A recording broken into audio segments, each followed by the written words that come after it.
Baik, atas laporan PHPB ini yang melaporkan Anies Baswedan ke Bawaslu RI, telah diterima laporan tersebut oleh Bawaslu pada hari Senin kemarin.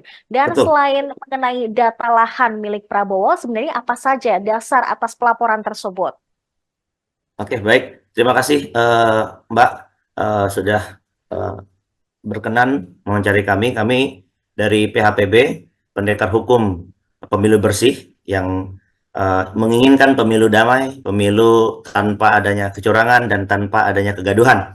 Jadi kami kemarin telah resmi melaporkan paslon urut 1, Bapak Anies Baswedan, ke Bawaslu terkait adanya pernyataan-pernyataan beliau pada saat debat Capres yang mengatakan terkait tanah 340 hektar, terkait penilaian dan lain sebagainya. Menurut kami ini jelas sangat melanggar, ada aturannya di Perkap, dan uh, banyak pernyataan-pernyataan beliau pada saat itu terlalu mendiskreditkan paslon, dan itu seharusnya tidak boleh melanggar.